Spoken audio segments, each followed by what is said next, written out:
Hey, well, good afternoon. Wayne Miller here, the Executive Director of the Venture Center with another Venture Center Lunch and Learn. Let me kick it off by, first of all, saying thanks to our sponsors who, the Venture Center is a nonprofit. We focus our efforts in a number of ways, but it's about education, collaboration, and acceleration. And today we have really the pleasure of having some members from our current cohort from the FIS Accelerator program to really talk about their entrepreneurial journey. But like I said, before I start, let me just make sure to thank Wright Lindsay Jennings, of course, Frost and Little Rock Chamber, who just do an awesome job of supporting our nonprofit existence. Historically, we've had a chance to do this at the Clinton School, but of course today we're not doing it at the Clinton School because of this pandemic that continues to challenge all of us, but we're certainly making the best of it. Thanks to the audience who's joining today. The entrepreneurial journey is really a remarkable thing, and I think what we hope to learn today from those of you that are participating, and we'll kick off with you guys in just a second here, is what made you decide to do what you're doing? Being an entrepreneur is difficult and it's challenging, and you have to have a certain amount of tenacity, the ability to walk through walls, and so many ups and downs in that process, as so many of us know who have done this and taken on this journey. So it's going to be great to hear from each of you. What I'd like to do is sort of take it from the top here. Let's go ahead and start with Marla Johnson. Marla is with a company called LeapXL, who again is in our current cohort here. And just take a minute to introduce yourself real quick and where you're from, and just a quick little thing about your company. And then we'll go through everybody and do that, and then come back to you and start talking about some of the more specific questions. So Marla, you want to start off for us? Yes, sure. I'm Marla Johnson. I'm the CEO and co-founder of LeapXL. I live and work in downtown Little Rock. So I am a Little Rockian and have been for a long time, and have started a company here, and it's a great place to do business. So after building some software with my co-founder for many years in different companies, and we decided we wanted to try to bring the power of computing to people who cannot code. So we founded LeapXL in 2018 and have found our way into the world of fintech. And what we have is a no-code data transformation and transparency platform. And if you don't know what that is, it's okay, because I coined that phrase, not knowing what to call it. But basically, we can connect to disparate data from any API, or from your banking core, or from even spreadsheets. And then we can convert it using these cool drag and drop visualization tools into real-time dashboards or prototypes or dynamic web apps. And then we have built in all these automated processes for reporting on data origin and modifications, so that you can ease your audit burden and reduce risk and make sure you understand where your data came from before you base big decisions on it. So that's LeapXL. Awesome. And actually, Marla and I are the only two people in the office. So hi, Marla. Yep. I can see her sort of from here anyway. Good to have her here. Laura Kornhauser from Stratyfy, you want to stand up next for us? Absolutely, Wayne. Thank you so much. And thank you everybody for joining this discussion. I'm Laura Kornhauser. I'm one of the co-founders of Stratyfy and our CEO. I am from the great state of New Jersey, though now I live in New York, typically the city, but right now I'm up in Rhinebeck, a few hours north of the city, hiding out a bit during the pandemic. A little bit about my background. So I started my career in financial services, actually at JP Morgan, and spent 12 years there, primarily in the derivatives business, helping both corporate and institutional customers build and deploy risk management strategies. I very much noticed during my time at JP that there was a real lack of, even for a company like JP Morgan, a real lack of technology that we could use to help solve, I'll say, frontline business problems while also complying with the changing regulatory environment. And thought that, hey, even if JP Morgan has these challenges, they must exist in a lot of other places. So that's very much the background that I came to Stratyfy from, and found my co-founders. We started the company a little over 3 years ago, really focused on that intersection of finance, technology, and regulation, with a focus on how you can bring more, I'll say, transparency and understanding to the technology that folks are using in finance. So what Stratyfy does is we have a platform that helps financial institutions improve risk-based decision-making across their organization, while mitigating unconscious bias and ensuring regulatory compliance. These are decisions like which loans to approve or what to investigate for potential fraud. What we're really focused on, kind of similar to Marla and the great work her company does, is allowing folks that don't have necessarily a data science degree to use the tools and technologies of cutting edge data science in a way that they can actually understand, in a way that they can really incorporate not just insights from their data, but also their own expertise to make better decisions at scale. Again, with a real focus on uncovering problems like hidden bias in decision-making processes and in data. So really thrilled to be here today, chatting with everybody. Looking forward to the discussion. I would be remiss if I didn't mention the fact that it's not usual to have two female entrepreneurs in the fintech space in a cohort. So we're delighted, and that's a big deal today. So thank you both as well. Andrew from Truststamp, would you like to talk with us next, please? Thanks so much, Laura. Hey, Wayne. So my name is Andrew Gowasack. So I'm calling in from Atlanta, Georgia today. I'm the president and a co-founder here at Truststamp.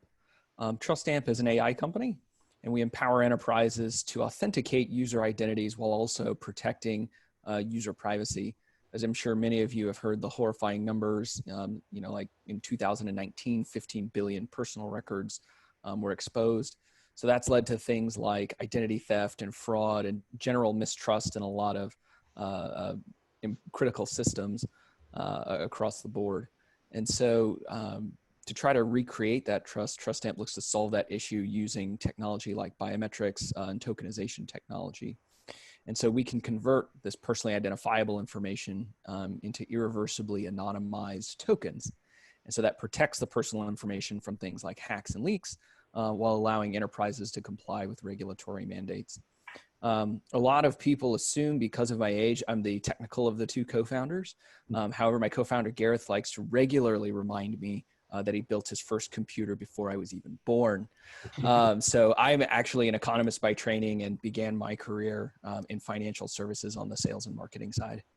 Awesome. And I think just a celebratory moment for you, you just closed a Series A, am I correct? Yep, back in July. Big deal. That's great. Good for you. That's awesome stuff. Next, one of the great underachievers in our program has only had 3 careers and a doctorate, etc. Of course, that's Batu from MallIQ. Batu, tell us a little bit about your background, man. You're a rock star. Thank you. Thanks, Wayne. So my name is Batu Sat, and I'm the co-founder and CEO of MallIQ, which is a location intelligence and AI platform. At MallIQ, we are empowering banks and financial institutions to understand their customers' journey in the physical world, their purchase intent before the purchase is made. And they can do timely and relevant engagements to their customers to improve their most important KPIs, such as credit card frequency, share of wallet, upsell, cross-sell, and retention.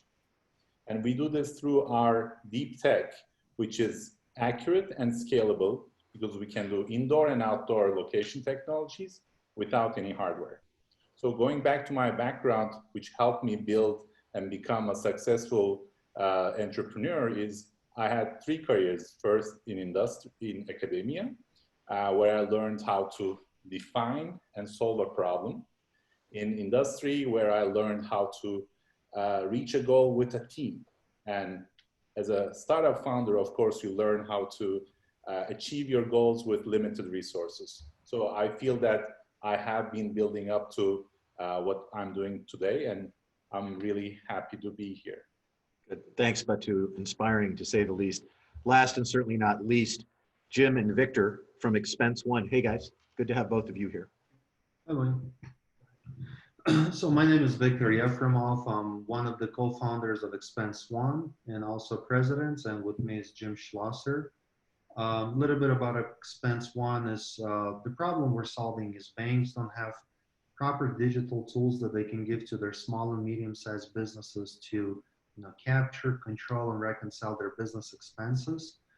Therefore forcing them to go to an outside solutions like Bricks and Divi or expense management companies. And so we bring in completely bank branded product offering that they can give to their business customers and recognize both retention, top of wallet choice, and higher interchange revenue. Yeah. So I'm Jim Schlosser, and I joined the company a few years back. I'm the CEO. My entrepreneurial, I guess, foothold started about 15 years ago.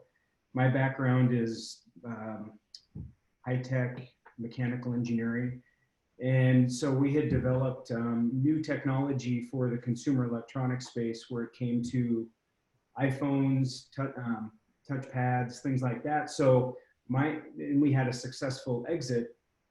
And then I met Victor after we had exited. And what I love about being an entrepreneur is just solving problems. And so once I met Victor and I realized what problem he was trying to solve, that really kind of hit home with me from, given my background as a CFO in some small and medium-sized companies. I thought it'd be a great journey to jump on. I knew nothing of fintech. I knew one bank, and that was the bank I kept my money in. So this has been a great journey for me. But at the end of the day, I see startup and entrepreneurship all about solving problems and putting the right team together that's passionate to get behind the same motivation and passion. So, good deal. Thanks so much. So, Marla, I'm gonna circle back to you. And one of the questions that I think the audience and I'll be selfish. I always like to know too, and I do know this for most of you, but we'll ask it again: is the why? Why did you elect to take this path? This is not your first rodeo, as they say, when it comes to the entrepreneurial journey. And so why did you decide to pursue this? What was it that got you up one day and said, this is a problem that I have to address, and to begin down that path?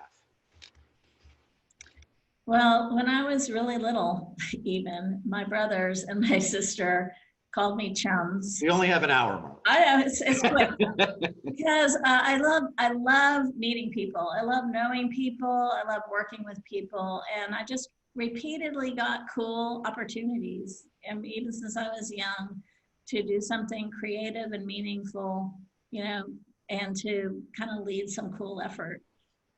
So my father sold mainframe computers before I was born. So this is early 60s. And my dad, and so I was always around computers. So the technology piece has always been comfortable and a fit. And those things have just always come together to give me very cool opportunities to solve some problem that I see people having. And that's honestly what I think about, just like what you guys were saying at Xpenseone. I think about that a lot. I mean, I see a problem and I just start trying to figure out creatively what, the wiggly strings could we pull together to kind of get this fixed. So as my mom would say, está en la sangre. So she's Latina, and she would say, it's just in the blood. So for me, it is in the blood. It's always been a passion, and I've loved every minute of it. Awesome, thanks. Laura, let me pose the same question to you, the why. I mean, clearly this had some impact when you were at JP. Yeah. But what said, okay, I'm going to leave my day job and go do this crazy thing, right? Yeah, so I would say a bit in my blood as well. So my parents started a company around the time I was born. I wouldn't necessarily call it a startup. I'd call it more of a small business, but it was a technology company that they, built and ran for the vast majority of my life to date. And now my brother actually runs that company. So I took actually the initial, I'll say 180 degree from the family business after working there quite a bit through high school and college in various roles, starting when I was in early high school days answering phones up to network editing by the time I was towards the end of my high school days, and a variety of different roles during college. And then went the 180 turn and went to work for a small little company with over 200,000 employees. So I kind of initially went, I'll say, anti the family path. But after I'll say a few years in that career, what I like to call career 1.0 for myself, I really looked ahead and thought that both I didn't want my boss's job, which I think is always a good sign that you need to make a change. And to the points that have been already mentioned, I was a little bored by the problems that I was solving. and I saw really interesting, really challenging problems out there that I was experiencing myself that I wasn't really able to solve from inside that very large organization, a great organization, but you know, a very different one. So for me, I made the decision to actually leave and go back to school after, you know, 12 years in a very good career, and I was doing had a good trajectory there. So most people thought I was insane to do it at that point in life, you know, mid-30s, go back to school to make a total 180, but it was the big risk, probably one of the bigger risks I've ever taken, best decision I ever made, and couldn't be kind of happier with where I am today and the problems and challenges that I get to work on every day, and the, you know, people like the great people that are part of this accelerator that I get just the pleasure of kind of being around all the time. I think that's one of the great things about the entrepreneurial, I'll say, journey, is that you get to be surround yourselves with a lot of other people that identify problems and then want to have the boldness, dare I say, the audacity to think that they can go and solve them. And I think that's a real treasure and a real pleasure as well. It does tend to solve the problem of boredom too, doesn't it, a little bit? That's probably the Definitely part of your vocabulary.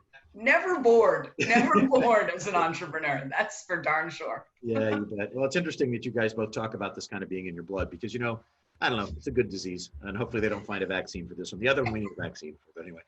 Let me move on to Andrew. Andrew, same question to you. You know, what was the why here? What said, hey, what got you up one day and made you pursue this journey?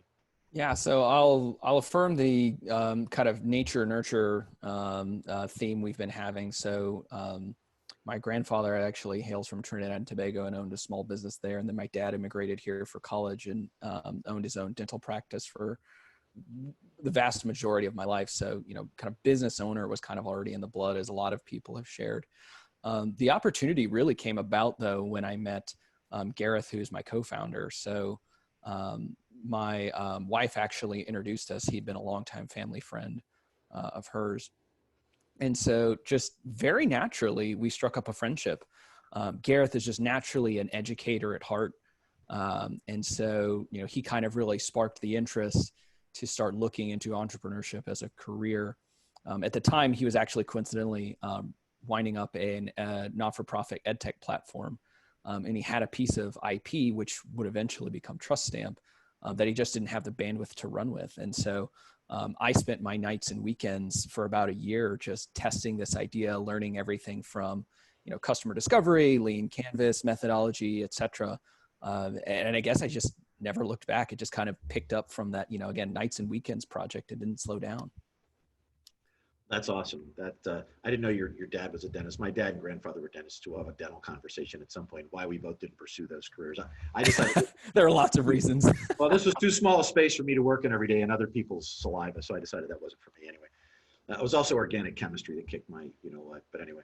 Batu, next to you, my friend. So, you know, with what you have done and the things that you have seen, obviously prepared you wonderfully for this opportunity, as you mentioned, both in terms of an education and industrial experiences that you had.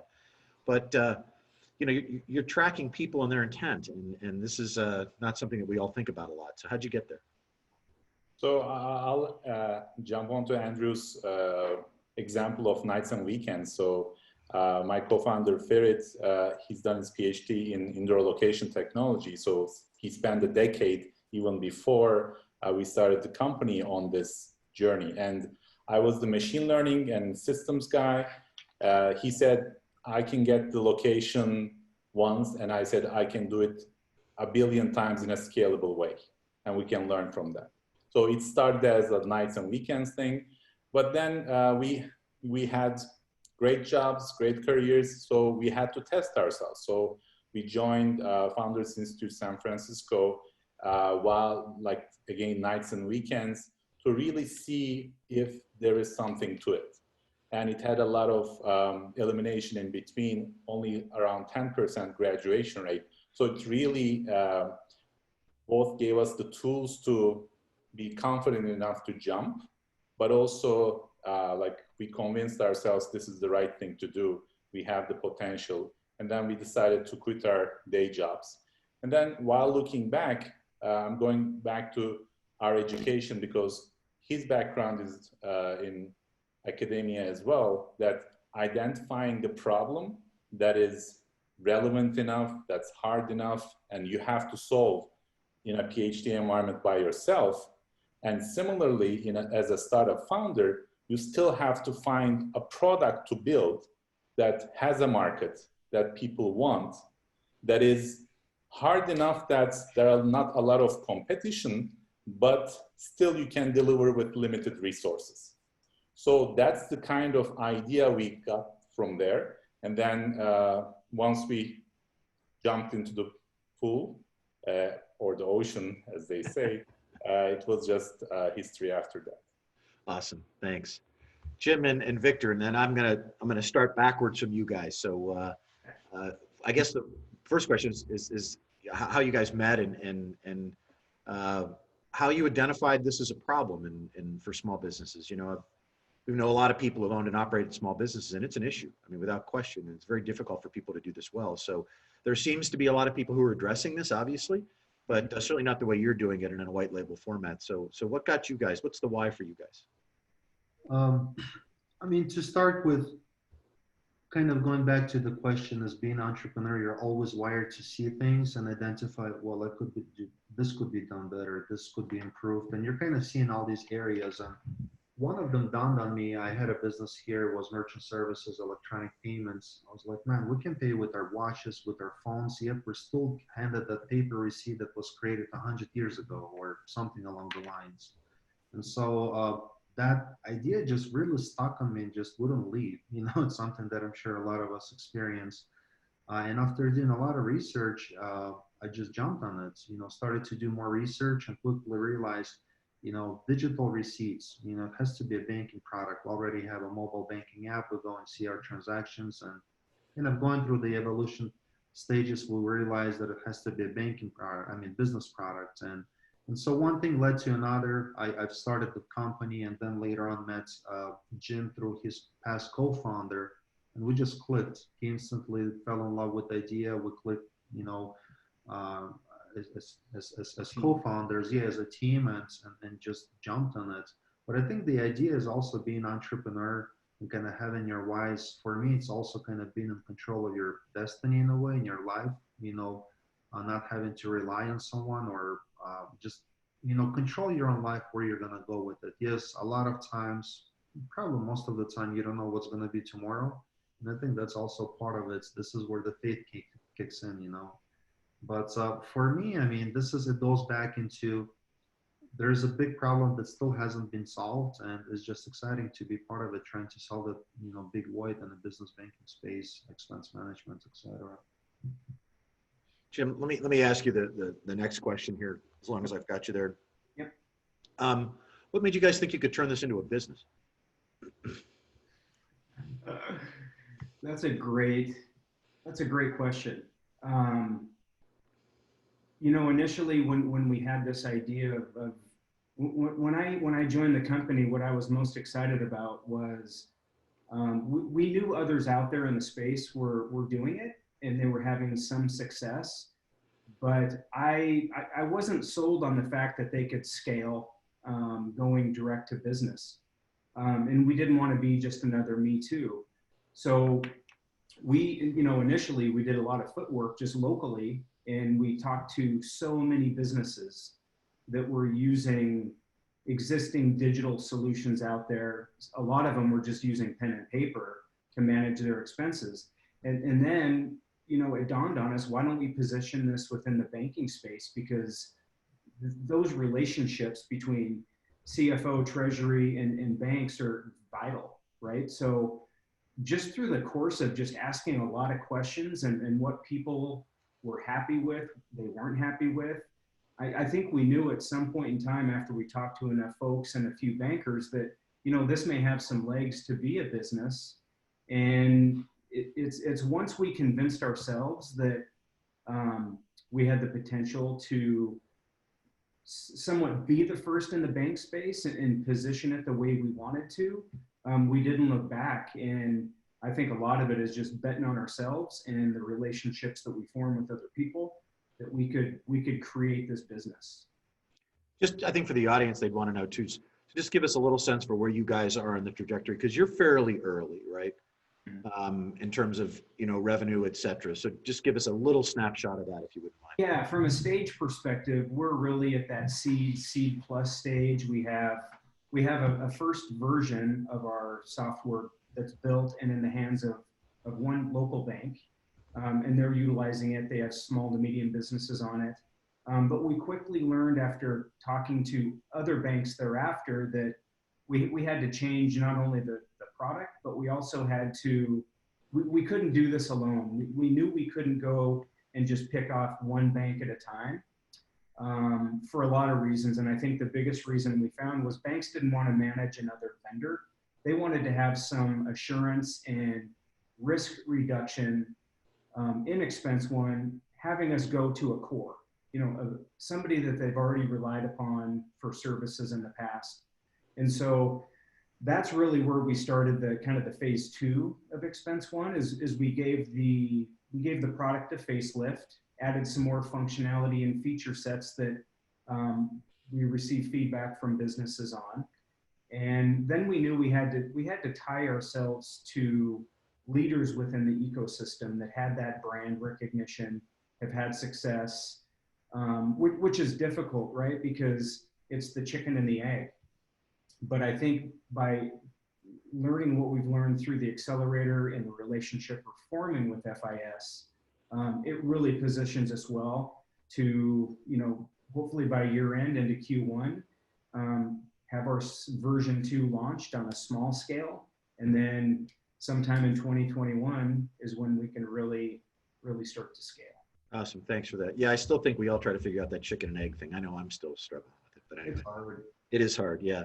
Batu, let's go to you next. So again, the question initially was, what made you think you had a business here?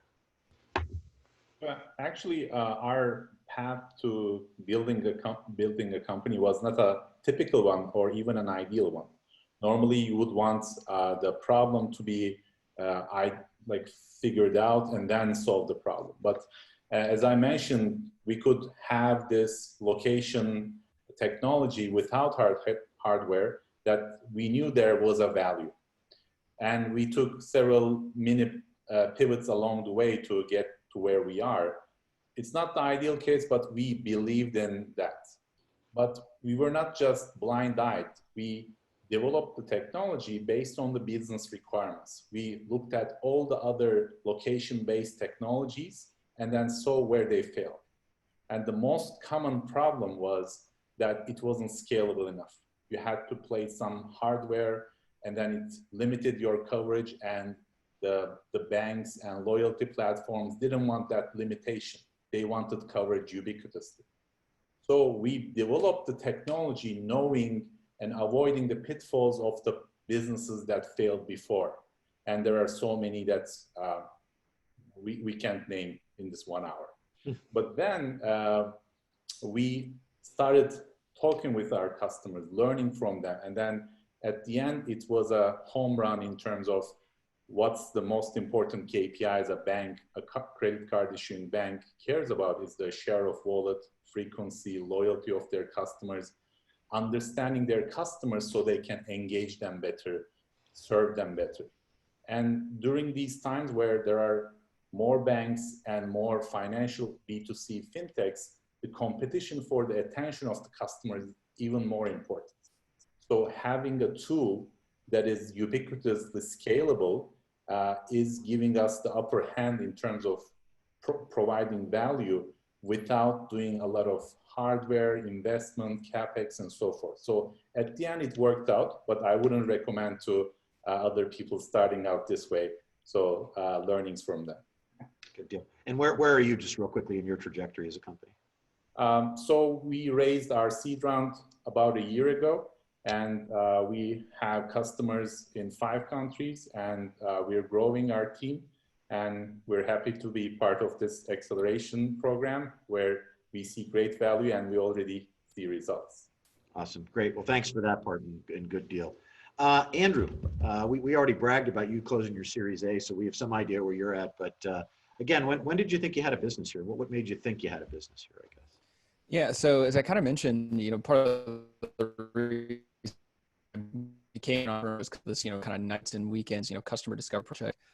From a very early stage, the old Steve Blank line, get out of the building has kind of been a part of the company. And so really, again, the first exercise to even test the idea was doing customer discovery. And we collected, thousands of survey responses, really just testing the core problem statement, and then a couple of different potential solutions. And what was interesting was just how overwhelmingly positive the feedback was and how the market just seemed to be changing in favor of the type of solution that we wanted to build. And so the ultimate test was to take it to a friendly VC who Gareth knew, who liked the idea, but had a small pivot on it. And that is eventually, again, what became Truststamp. And so again, it was a lot of that, getting customer feedback early on, which really helped convince me, that we had a business there. And you're right, in terms of stage, we've just closed our Series A. It's grown, the company's grown a lot since then. And so at this point, we have some pretty major customers, including, brand names like Synchrony and MasterCard. We've heard of them. That's great. No, good stuff. Again, great, listening to you and Batu in particular, but I mean, all of you, is before we go into Laura, is it's great to hear how all of you have applied really the modern methodologies to your approach to your business. Thank God you didn't write 50-page business plans, right? We just don't do that anymore. And that we do actually go out and talk to our customers. Obviously that's something that we preach through our programs. We've got Spark coming up here, et cetera, through the Venture Center's community efforts for entrepreneurs here locally and even beyond. But these methodologies work, and you guys are evidence of that, that if you listen to what the market has to say, you can build to that effectively, and we can help people with that. Those who are visiting with us today should know that as well. So that's a little Venture Center commercial there. So sorry for that. But Laura, let me step into you now, and why did you think that you had a business there? Yeah, I would say couldn't agree more on the 50-page business plan. Big fan of the lean startup, I'll say, methodology, and how it can be really helpful, not just at the early stages of your business, but throughout, I think, as well. But in my case, I met my co-founders. I have technical co-founders, and they came to me after one of my co-founders has actually spent about a decade working on the core technology at the heart of our solutions.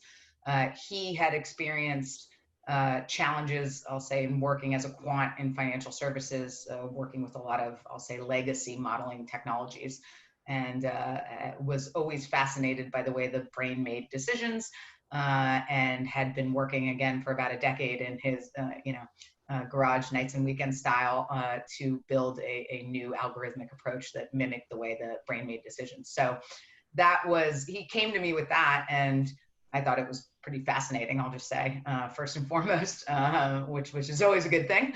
And I quickly saw from my experience a lot of, again, different problems that it could solve. He was coming at it from a very, I'll say, technical lens of the problems it could solve. And I was coming at it from, I'll say, a more business lens of the problems it could solve. So that for me was the initial light bulb. But then as folks have shared on the call, us thinking it's a good idea is one thing. Making sure that customers are interested was absolutely huge. So we embarked on quite a journey after that, just speaking with everybody we possibly could in the space to both arrive at our initial use cases for the technology and figure out how we would convey the value. That was a real eye-opener for us. We're in the machine learning space.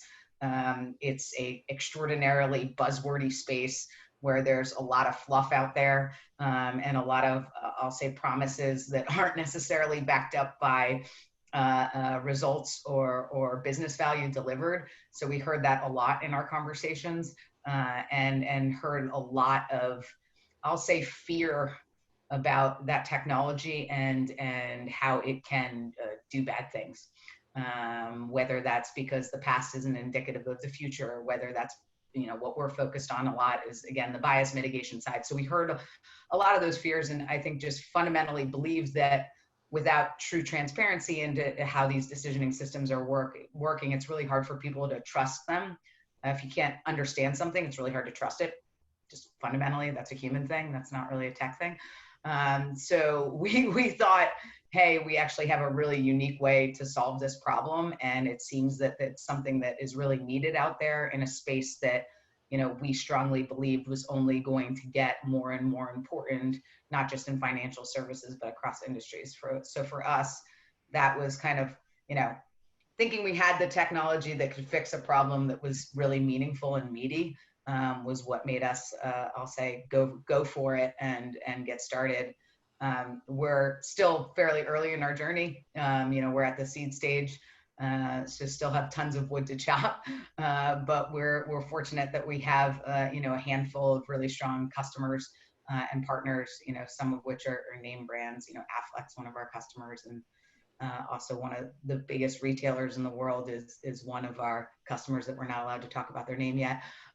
So fortunate to have a few of those, but still, a small team, only 6 of us. So, a lot of wood to chop going forward, which I think all of us find as very exciting as well, and very motivating from a day-to-day basis, which is also important. Well, we're certainly inspired by you in that journey. Thank you so much. Marla, so you got a business here with this company, huh? Yeah, first of all, I love that question, because I do think that a lot of times entrepreneurs think that technology is a business, and it's not. Yeah, you don't have a business until you have customers. So, and you don't know that you really have a business until you have repeat customers. So for me, we're so young, we're self-funding at this point. We're still, we haven't gone out for money yet. I mean, all of that is a lot of wood that we got to chop. But what happened is similar to what the others have said, is that my co-founder and I had a sidebar one time. We were both on the board of the Arkansas Small Business and Technology Development Center, and started talking about kind of the promise of computing and his idea and what he had been working on for decades, which is this idea of molecular development, which is not the same as machine, not the same as AI. And it's really about kind of getting computers to work down to each individual little unit, and to build modularly. And that is what allows us to scale. That's what allows our platform to be super zoomy fast. And also the interoperability piece of it. We'd both been in companies for a long time where, we just keep getting more and more data inputs, and they don't talk to each other, and all of the issues that go into that, and the inundation that's created out of that, and the lack of actual insight you can get when you're just inundated with that much data. And I've been in digital media marketing. I've done location mapping, and reached out to customers. I've done a lot of things in my career. And in every area, it was a problem. So I think that the hardest thing for us has been just understanding how exactly we can take something that's so broadly needed and make it actually a business, right? That's going to be in the fintech space. And so what I would say is that, the accelerator's been huge in this, in terms of helping us along, that customer development and journey, and helping us kind of understand, by putting us in touch with so many people in banking who are so open and sharing, what their issues are and how we can help. Awesome. Well, I know you guys have the opportunity to work with Daniel and Hamza and Nora, and obviously the folks at FIS and the bankers who you're visiting with. And, this is not a random process. And, Daniel's great when it comes to preaching about this. If we do and you do what we ask you to do, then the results will demonstrate themselves and typically drive towards success. So this is not, innovation isn't random, right? And growing a business isn't random. And Marla, you make one of my favorite points, which is if nobody buys what you're selling, you don't have a business, right? But I love the fact that you add to that, if they come back again, then you really have a business, right? So hopefully you can retain them in the process as well. So great. I want to do 2 things. One is ask folks if they have questions, so please put them up on the chat. And then we've got about 5 minutes before we get into questions. So I'd like to ask each of you to give me 30 seconds. And I'm going to start with you guys randomly now, instead of going in any sort of order. And which has been toughest part of your journey and recommendation you would make to other entrepreneurs. And Andrew, I'm going to start with you.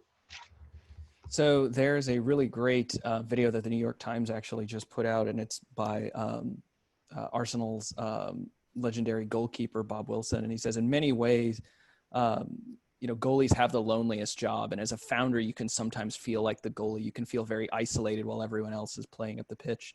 But as he describes it, to really stick with it, it takes a desperate sense of courage. And I know a lot of entrepreneurs have different ways to tap into that. One of mine is just, again, a very simple piece of advice that was once given to me, and it was just be kind. It seemed like a really passing comment at the time, but it's created so many opportunities for me with people who, again, I may not have otherwise interacted with. And it's really interesting because that's really become contagious across the company. And so I guess that would be my piece of parting advice. Just be kind to everyone, from the highest ranking person to the lowest. And toughest part of your journey, what would you say has been so far? Toughest part of the journey? Again, I think it's just that feeling of, again, sometimes feeling like you're the goalkeeper, sometimes feeling like you're by yourself. And again, being able to tap into that courage to keep sticking with it. Because at the end of the day, everyone does rely on you as the founder. Well, fortunately, I have a co-founder in my case, but you sometimes feel like everyone's relying on you, and that can sometimes get pretty weighty. But again, I think a lot of, pretty much everyone on this call has found a way to tap into that desperate sense of courage that he references. Awesome. Thank you. Great stuff. Batu. So my piece of advice would be, if you want to go fast, go alone. If you want to go far, go together. So find somebody who complements you, who stay with you thick and thin. And the second one is about surrounding yourself with people who genuinely care about what you're doing, who have done it before and failed before, learn from their successes, but more importantly, from their mistakes. And the third thing is I'm framing the startup journey almost like a domino framework, where you start with small dominoes, you have small goals, and with the momentum you build up from achieving those smaller things, you can get to larger customers, larger tasks, and larger journeys. So, but in real life, it's not a linear process. So being able to think where the bottleneck might happen, so hedge. So almost like a domino artwork.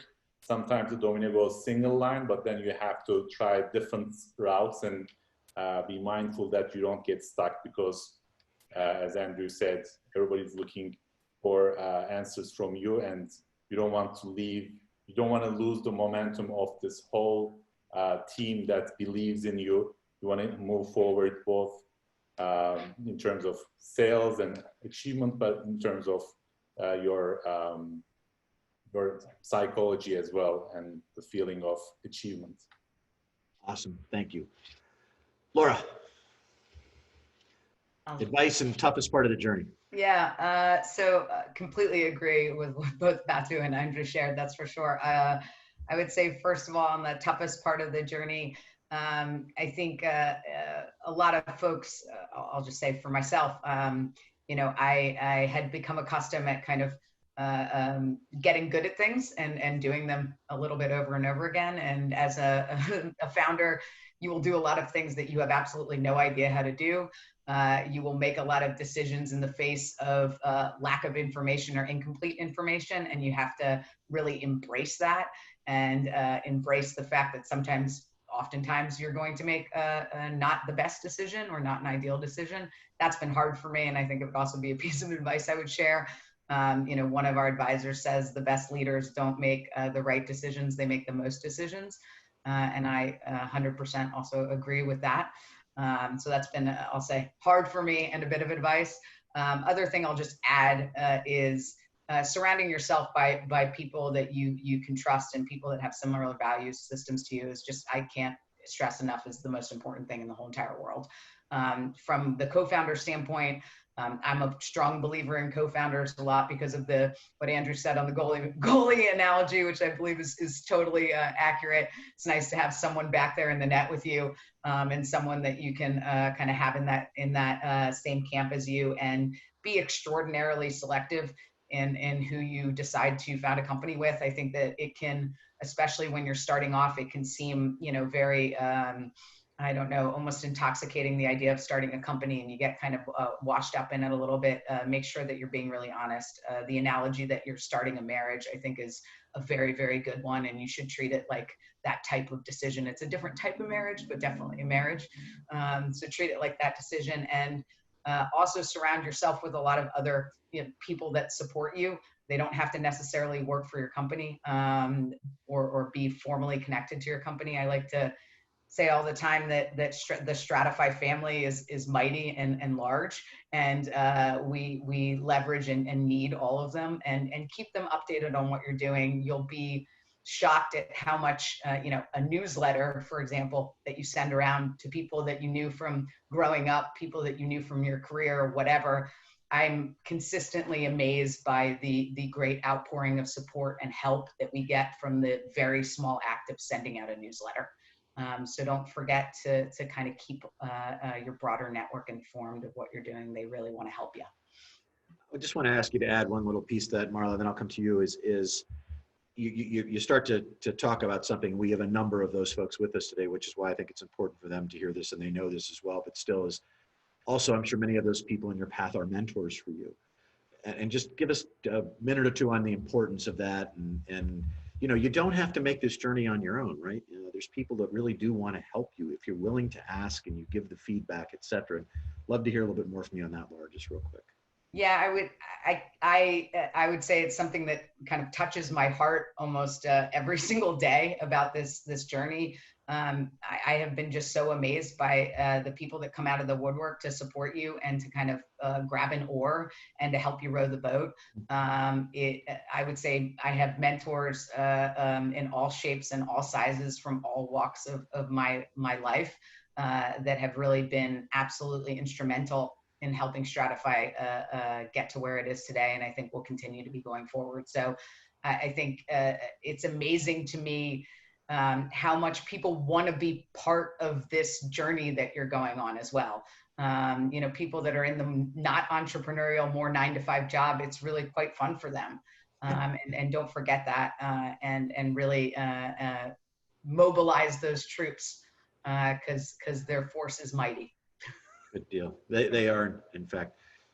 Marla, if you can, let's try to be swift if we can. I'm sorry to put pressure on you, but I'll be super swift. Yeah, so I think that for me, the biggest problem has been this focusing on the tip of the bowling pin, right? You got to really be focused on that customer. You got to have tremendous empathy and knowledge about your customer, and then the other bowling pins will follow, right? But it's really hard, I think, for entrepreneurs who really believe in their technology to just focus on that customer, and when you do, not only do other customers come your way and other segments eventually, but also you'll find that you can bracket your competition, you can model your business, you can do all of those things that you really have to do to have a successful business from founding all the way to exit. And you can start getting a vision of what that looks like. Awesome. And then my piece of advice to aspiring entrepreneurs is that every one of you should marry my husband. Okay, wait, that's off the table. No, but what I mean by that is really everyone should have someone who they trust, who is philosophically going to keep them on the straight and narrow, but with whom they're aligned, a deep connection, because we're working all the time, day and night. So, if you can have a conversation on the porch or any time of day where you can talk to somebody about some decision that you have to make, something that you have to do, and you can really have a great sounding board. My husband is fantastic because he reads constantly. So he's always, putting out feelers and bringing new insights and information into my world. So somebody who's really listening and paying attention out there, to have them as a sounding board and be on your side really makes the difference, because there's lots of ups and downs. There's a lot, you are a target for criticism as much as you are, everybody's got something to say about how you do it and what you do. And, as some people at the Venture Center are affectionate of calling it, kind of mentor whiplash. You know, so everybody's got a lot of advice. At the end of the day, you do have to kind of, you know, you have to be centered and just kind of find your way. I think even more so today, especially with COVID out there, you know, I mean, it's like, you know, nothing's the same, everything's changed. So having that kind of peaceful place you can be in the middle is really good. Good deal. Thank you. Victor, Jim. Yeah, so first question. Advice in the toughest part of your journey, right? That's what we're looking for. Yes, I'll start in reverse. The toughest part, kind of continue somewhat where Marla left, is having support from family. You know, being a startup founder when my first kid was 3-4 years old. Now I had another one.